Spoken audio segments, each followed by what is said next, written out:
কিছু রান্না করনি? কাঁচা মরিচ, পেঁয়াজ আর ভাত আমি শুধু কি করে খাবো?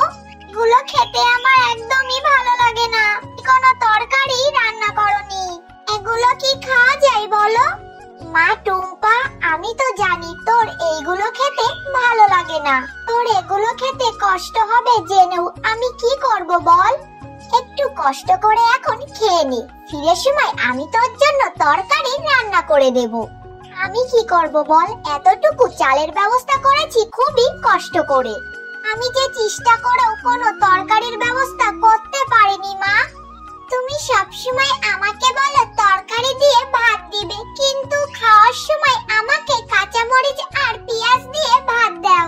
আমি আর ভাত খাবোই না, তুমি খাও এই ভাতগুলো। তোমার কাছে যখন তরকারি কেনার কোনো টাকা নেই তখন আমি না খেয়েই থাকবো। আমি খাবো না তোমার ভাত, চলে গেলাম আমি। টুম্পা, মা যাস না, কোথায় যাচ্ছিস? খেয়ে তো যা। এভাবে না খেয়ে কিভাবে থাকবি তুই? আমার এই অবুঝ মেয়েটাকে নিয়ে আমি যে কি করব? এই মাসে কারোর বাড়িতে কোনো কাজও পাইনি, হাতে কোনো টাকাও নেই যে টাকা দিয়ে আমি বাজার করে তোকে এনে দেব। যাই বাঘিনী মামির কাছে গিয়ে দেখি যদি কিছু টাকা ধার আনতে পারি।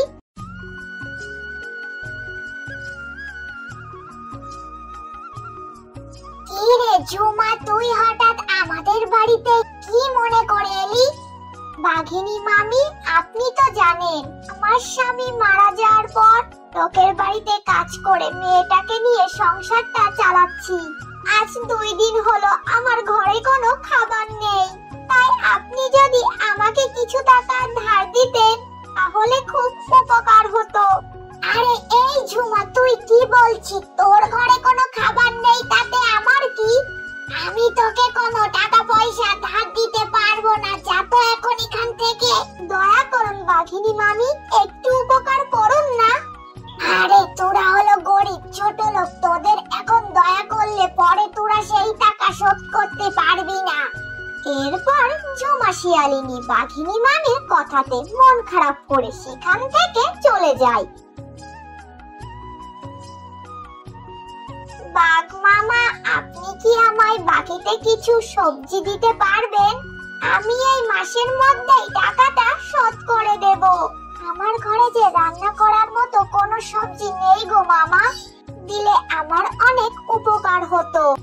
আরে ঝুমা, আমি তোকে এইভাবে বাকিতে কোনো সবজি দিতে পারবো না। বাজারে নতুন শীতকালীন ফল তুলেছি, এই ফলগুলোর অনেক দাম, তাই আমি তোকে কোনো সবজি বা ফল কিছুই দিতে পারবো না।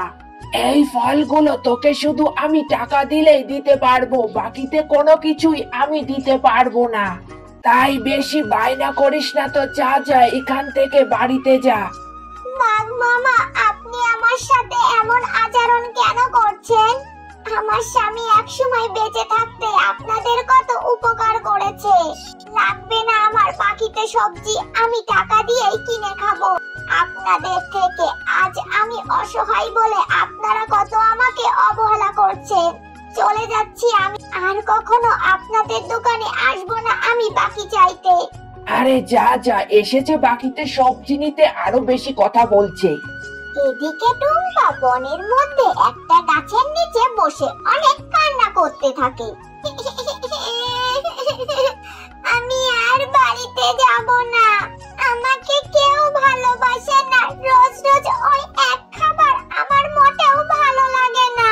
মা শুধু কাঁচা লঙ্কা, পেঁয়াজ আর শুধু ভাত দেয়, আমি ওগুলো আর খেতে চাই না।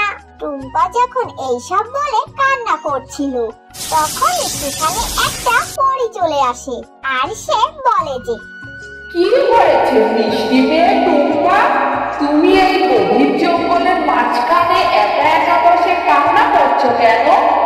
কি তুমি কে, আর তুমি আমার নাম জানলে কি করে? আমি হলাম পরী, আমি সবই জানি। এবার বলো তোমার কি হয়েছে? এরপর টুম্পা তার পরীর কাছে সমস্ত ঘটনা খুলে বলতে থাকে।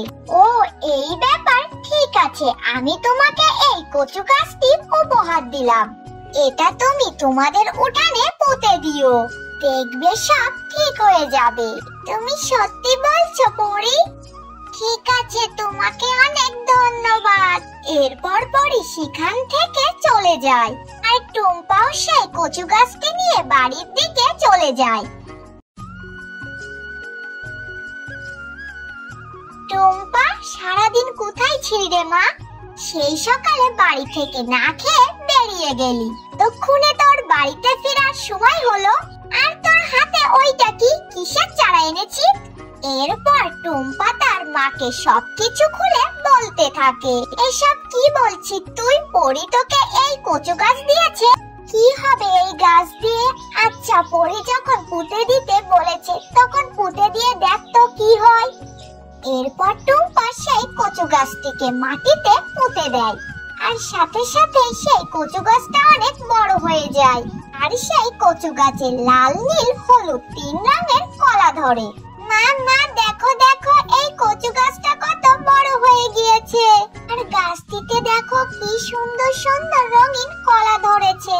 এখন থেকে এই কলাগুলো বিক্রি করে তুমি আর আমি সংসার চালাতে পারবো, আর আমাকে প্রতিদিন পেঁয়াজ আর কাঁচা লঙ্কা দিয়ে ভাত খেতে হবে না, তাই না মা বলো?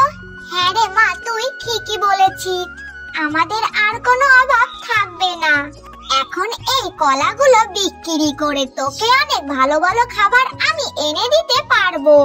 এরপর ঝুমা শিয়ালিনী ও তার মেয়ে টুম্পা এই কলাগুলো বাজারে বিক্রি করে খুব ভালো করে তাদের সংসারটা চালাতে থাকে।